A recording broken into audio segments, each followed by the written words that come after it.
Joined now by Glenn Corbett. As promised, our Meet the Jockeys. We're going to start way back in the day with one of the originals back in 1989, pre-casino. Glenn Corbett was here and he's still here. And it's great to see you, Glenn Corbett. How are you?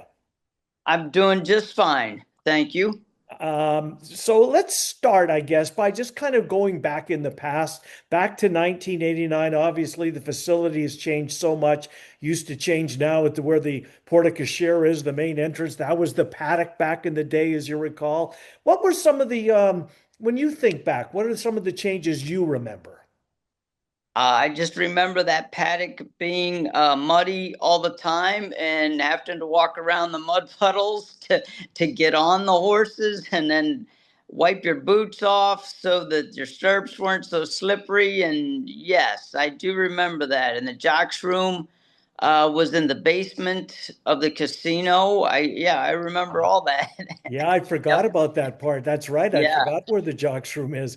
So, obviously, with the Kentucky Derby still fresh in everybody's mind, in 2002, you had an opportunity to participate in the world's most famous horse race. I remember being at Prairie Meadows and the buzz that one of our jockeys is riding in the Kentucky Derby and what it must be a thrill for Glenn Corbett to be a part of it.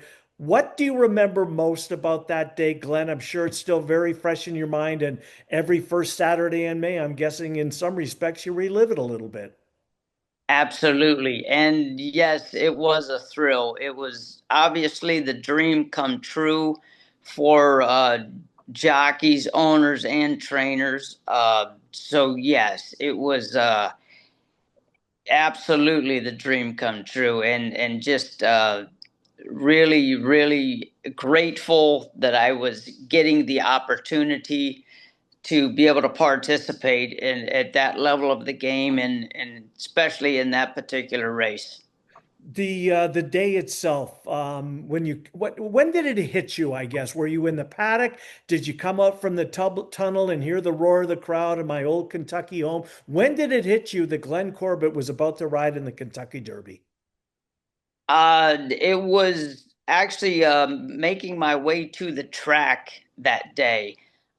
Just the fact that all the roads were blocked off, all the side streets, there was one way in, one way out, and just the amount of people that were there, the cars, just trying to get to the track.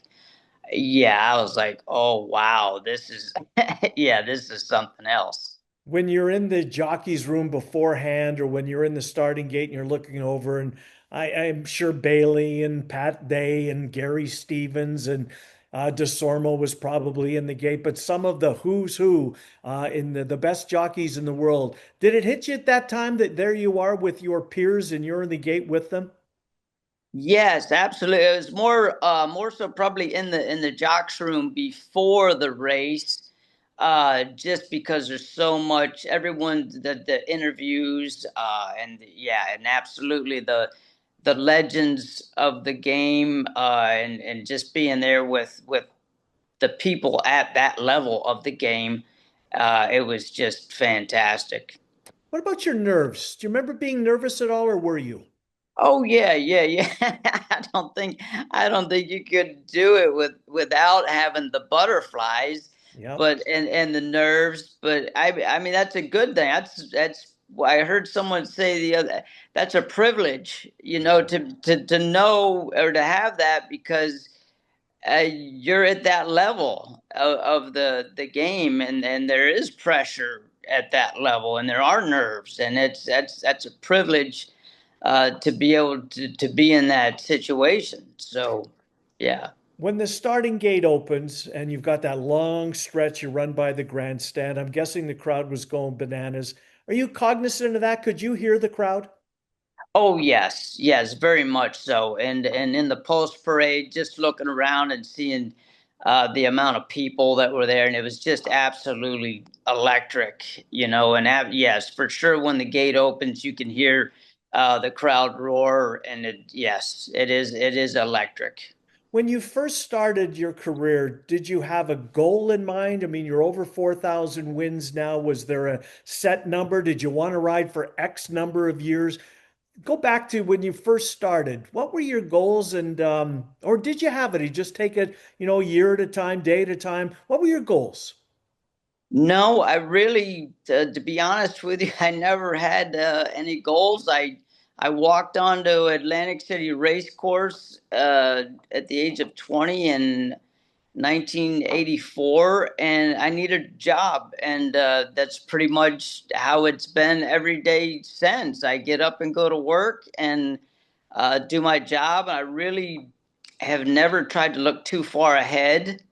I just try to take it one day at a time and do my best to get through that day and do my best, obviously, at my job. So on, yeah. Um, Riding in 1989, obviously you're around 60 years old, probably 60, I think you are now. Is that do trainers use that against you when they're deciding who to ride on their horses? Is that a do they see that a negative, or because of your, the knowledge that you've gained, can that be a positive and work in your favor? No, it's I'm getting it more and more all the time, but I've always had negative. There's always been an excuse from one thing to another. I mean, when you're starting, it's always there's something that they're going to use for an excuse. It seems like I've always swam upstream in my career, and I have been lucky, and I have done very well at different times. I've been leading rider at different tracks along the way, but there's always somebody going to say something. There's going to have an excuse or a reason why they don't like you or they don't want to use you, or so it's nothing new, let's put it that way. You know what I'm saying? It's just another excuse. So yeah, I just kind of roll with it. When you're deciding on, say you have two horses that both fit the same condition, how prominent, I guess, in your decision is your jockey's agent, Bobby Dean? Do you guys go over it? Do you ultimately make the call? How does that work, Glenn? Yeah, Bobby typically makes the call. He uses a lot of the technology now with the internet and the thorograph. So it's a lot different now than it used to be. Obviously, 20 years ago they didn't have all the technology they do now, to where you can look up horses so easily, and the numbers that the horses put up makes a big difference in who you're going to ride and not ride. And then obviously your connections with your owners and trainers also play a big role Yeah. in that, who you're going to ride in a certain race or not. So yeah, but Bobby is actually been a key part of my success throughout my career. I think we'll be together 28 years this summer. So yeah, he's been a major part in my success. And Prairie Meadows has been one of your stops yearly, seemingly for most of those years. What keeps you coming back here? Is it those relationships that you've developed? Yes, absolutely. It's I've done well here. I've had good business and good connections here, and I don't like cold weather, so I landed in Phoenix for the Yeah. winter, Nice. and that has worked out very well for me. I've tried Remington Park and Oaklawn Park throughout my career at different times. Just really didn't have the success there that I've had in Phoenix and here at Prairie Meadows. So these are have been the mainstay, just because of the fact that I've been able to make a pretty good living between those two places. Yeah, Turf Paradise. Nice to see it kind of bounce back this year.